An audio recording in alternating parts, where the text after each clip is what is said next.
Assalamualaikum. Waalaikumsalam Cik Amir. Okey, sihat? Alhamdulillah sihat. Cik Amir sihat?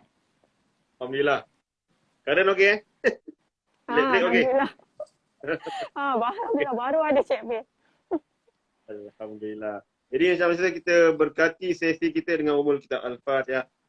A'udzubillahi minasyaitonir rajim. Bismillahirrahmanirrahim. Ya, kena.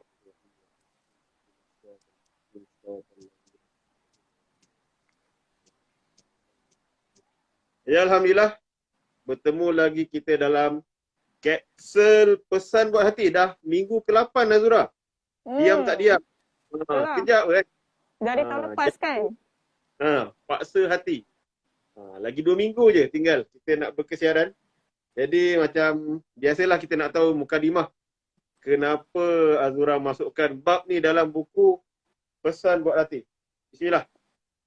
Bismillahirrahmanirrahim. Assalamualaikum semua. Terima kasih Cik Amir. Mendengar kata pesanan jangan paksa hati antara yang membuat saya tertarik untuk tulis tentang nota ni. Gambaran tentang kata pesanan ni gambaran tentang kata pesanan ni melibatkan macam-macam situasi. Antaranya kemelut perhubungan seseorang tu yang langsung tak menyenangkan hati dia, yang mendera emosi dia, tapi menghairankan dia masih sanggup mempertaruhkan waktu hidup dia dengan pilihan yang mendatangkan kekecewaan yang tidak berkesudahan. Sedangkan seseorang tu sedar, tahu yang hati dia dah tak termampu lagi untuk membendung dengan rasa sabar, tapi dia masih lagi boleh berkeras, berdegil untuk bertahan. Dan situasi yang lain pula macam kita lah, di mana hati kita sendiri belum cukup mampu untuk memberi maaf. Bukan sebab kita berdendam, tapi kita perlukan ruang dan masa untuk berdamai. Tapi disebabkan kita rasa takut, fikir bimbang dengan pandangan orang, dengan kita buat sesuatu keputusan tu tanpa kerelaan hati kita. Maknanya kita belum kuat lagi, orang kata belum mampu nak berdamai dengan seseorang tu, belum mampu berdamai dengan diri kita sendiri, dengan keadaan tu. Tapi disebabkan kita tak nak orang pandang buruk dekat kita, maknanya kita pentingkan apa kata orang.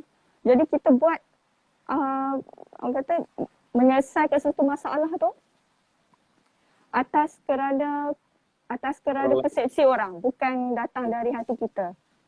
Jadi untuk keseluruhan nota jangan paksa hati secara ringkasnya, tentang urusan hati kita yang kita perlu belajar iaitu memahami dan menerima.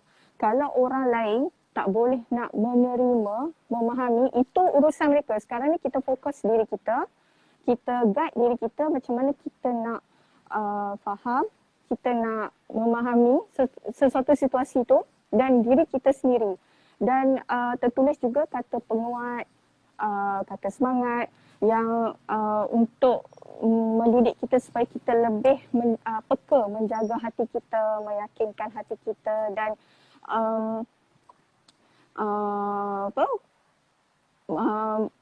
supaya setiap apa yang kita lalui itu, pengalaman pahit yang kita lalui itu dengan maksa-maksa toksik, kita tak buat dekat orang lain. Itu dia. Okey. Jadi bila cakap pasal paksa hati macam Zura bagi tahu tadi lah. Berkenaan memaafkan tu antara salah satunya. Memaafkan tu mudah. Tapi nak melupakan kesilapan orang tu kadang ambil masa yang sangat lama lah. Okey, tu dia. Ibrahim komen tu. Wah, apa kata-kata Zura untuk orang yang hilang semangat. Tu dia. Sebelum saya tanya, dia dah tanya dulu dah. Lebih kurang lah soalan Faiz juga yang nak tanya. Nak melupakan, nak meneruskan hidup kita ni dengan tanpa mengenangkan kesilapan orang tu pada kita. Dia dah minta maaf dah. So kita nak move on, orang cakap. Kita ambil ayat Faiz ni lah. Kata-kata semangat untuk teruskan hidup. Bismillah. Okey, bismillahirrahmanirrahim. Terima kasih Faiz. Tanya awak dah. Okey, pertama sekali kita belajar terima hakikat. Belajar terima hakikat di mana dalam hidup kita ni, sesiapa pun yang datang, hati orang ni kita tak boleh nak agak dia macam mana. Sebab manusia ni hati dia berbolak-balik. Dan setiap manusia yang kita kenal dia datang dan pergi. Dan kita terima je. Apa yang orang buat kat kita, kita terima. Walaupun kita tak boleh nak lupakan, kita belajar terima. Macam saya cakap tadi, urusan hati ni kita cuba belajar antara menerima dan memahami. Kita minta pertolongan pada Tuhan supaya Allah lembutkan hati kita, supaya Allah jauhkan kita selepas ni dari orang-orang yang tak sepatutnya dekat dengan kita, yang buat kita buat kita rasa kecewa di akhirnya, yang tak sesuai dengan kita untuk kita berhubung atas sebab-sebab tertentu yang Allah lebih mengetahui lah. Okay, dan buang segala sesuatu yang berkaitan antara kita dengan dia sebelum berlaku perselisihan faham. Maksudnya kita dengan dia masa belum ada apa-apa kata persengketaan lagi, kita takkan kenal seseorang tu macam mana, betul tak Cik Amir? Tapi hubungan kita tak kisahlah persahabatan ke, percintaan ke, bila berlaku persengketaan, perselisihan faham, masa tu kita akan kenal dia macam mana dan kita pun akan kenal diri kita macam mana. Sebab itu datangnya ujian mana kita dan dia mungkin ada masalah yang buat kita dengan dia renggang. Dan mungkin juga dia seseorang tu dia dengar cerita bukan-bukan pasal kita dari mulut orang lain. Masa tu Allah akan uji dia macam mana. Sama ada dia akan datang dekat dengan kita ataupun dia menjauhkan diri dari kita tanpa sebab. Ataupun dia sendiri akan buka aib kita pada orang lain. Semuanya akan teruji waktu berlaku perselisihan faham. Perselisihan masa tu kita akan kenal diri macam mana dan kita akan kenal diri kita macam mana. Dan kita sibukkan diri dengan buat kebaikan. Sibukkan diri dengan buat apa-apa yang mendatangkan manfaat pada kita, yang membahagiakan kita, gembirakan kita, serta ubah rasa keluh kesah kita dengan rasa syukur. Bersyukurlah kalau Allah jauhkan kita dari seseorang tu, Allah tak benarkan kita